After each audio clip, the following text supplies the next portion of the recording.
जय श्री राम दोस्तों। कैसे हैं आप? उम्मीद है आप सभी अच्छे होंगे।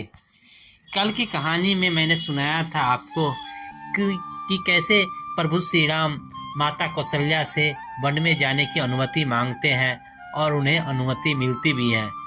इसके पश्चात सीता और लक्ष्मण का क्या अनुग्रह होता है वह कहानी आज मैं आपके सामने लेके आया हूँ।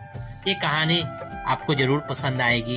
आपको अगर आज की कहानी पसंद आती है तो कमेंट बॉक्स में जय श्री राम जरूर लिखें, लाइक करें और चैनल को सब्सक्राइब कर लें।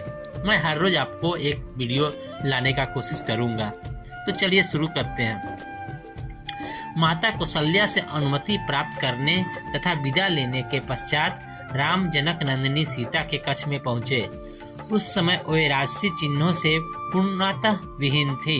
उन्हें राष्ट्रीय चिन्हों से विहीन देख कर सीता ने पूछा, हे आर्यपुत्र, आज आपके राज्याभिषेक का दिन पर भी आप राष्ट्रीय चिन्हों से विहीन क्यों हैं?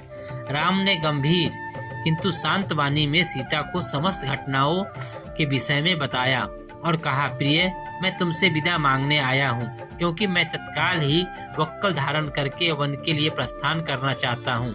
मैं चाहता हूँ कि मेरे जाने के बाद तुम अपने मृदु स्वभाव से तथा सेवा से माता पिता तथा भरत सहित समस्त परिजनों का प्रसन्न और संतुष्ट रखना।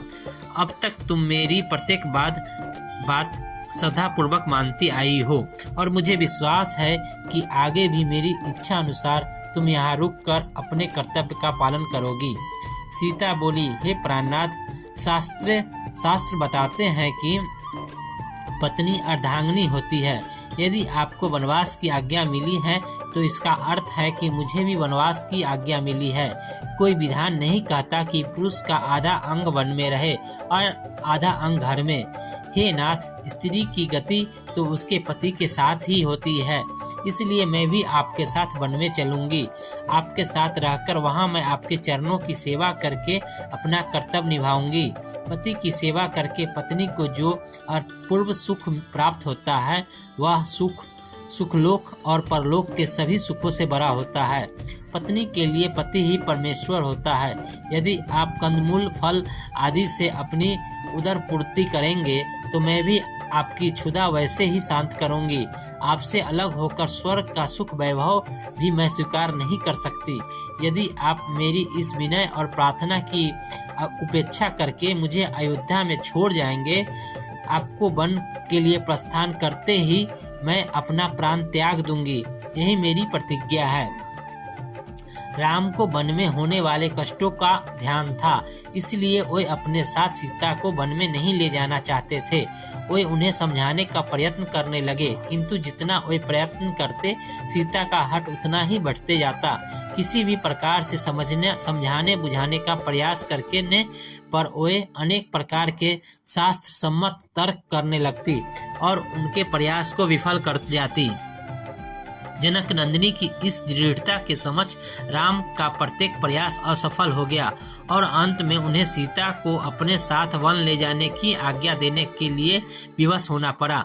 सीता की तरह लक्ष्मण ने भी राम के साथ वन में जाने के लिए बहुत अनुग्रह किया।